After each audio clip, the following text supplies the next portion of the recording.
రాజకీయాలు చేసినటువంటి వ్యక్తులు అంతా నీకు నీ కుటుంబాన్ని చుట్టుకొని చెప్పేసి పదే పదే ఆయన్ని వ్యక్తిగతంగా దూషిస్తున్నటువంటి పరిస్థితి. సతీష్ రెడ్డి గారి గురించి మీరు ఏమంటారు?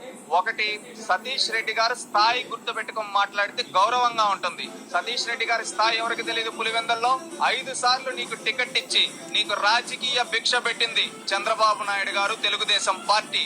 గుర్తులేదా సతీష్ రెడ్డి గారు? ఈ రోజు నువ్వు మాట్లాడుతా ఉన్నావు. ఏం మాట్లాడుతా ఉన్నావు? లోకేష్ గారిని ఏకవచనంతో, లోకేష్ గారి స్థాయి ఏంటి, నీ స్థాయి ఏంటి? 5 సార్లు ఎమ్మెల్యేలుగా ఓడిపోయావు. నువ్వు ఈ రోజు లోకేష్ గారి గురించి మాట్లాడేది? వాడు గుర్తుపెట్టుకో సతీష్ రెడ్డి. నువ్వు పులివెందుల్లో ఒకప్పుడు మాట్లాడావు, గుర్తు చేసుకో. ఆ రోజు కృష్ణా జలాలు గండికోట ద్వారా రాయలసీమలో పులివెందులకు ఇచ్చినప్పుడు నువ్వు ఒక మాట మాట్లాడావు. గుర్తు లేకపోతే ఆ రోజు చంద్రబాబు నాయుడు గారి కాళ్ల పైన సాష్టాంగ నమస్కారం సభలో చేసి ఏం చెప్పావు? మన ప్రాంతానికి నీళ్ళు ఇచ్చిన వ్యక్తి చంద్రబాబు నాయుడు, దేవుడు అన్నావు. ఈ రోజు ఆ దేవుడు కుటుంబాన్ని నోటికి ఏదొస్తే అది దిగజారి మాట్లాడుతున్నావు.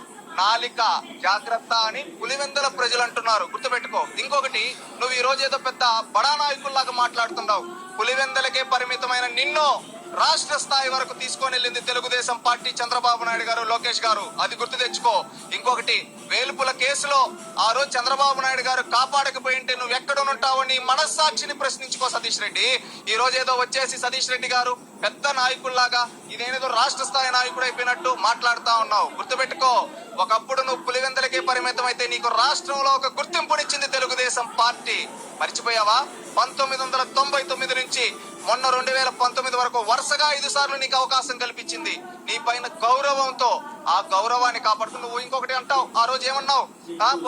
రాజకీయాల నుంచి నేను తప్పుకుంటున్నాను, 5 సార్లు ఓడిపోయానికి ప్రజా జీవితంలో చాలు అనుకుంటున్నానని చెప్పి వెళ్ళిపోయి ఎలక్షన్లకి ముందుగా జగన్మోహన్ రెడ్డి పంచన చేరింది. వాస్తవం కాదా? ఈ రోజు తెలుగుదేశం పార్టీలో ఉండేటప్పుడు నువ్వు ఆత్మగౌరవంగా బతికావు.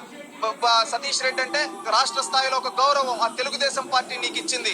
ఈ రోజు వైసీపీ పార్టీలో అవినాష్ రెడ్డి, జగన్మోహన్ రెడ్డి పక్కన చెంచాలాగా నువ్వు ఈ రోజు ఉన్నావు.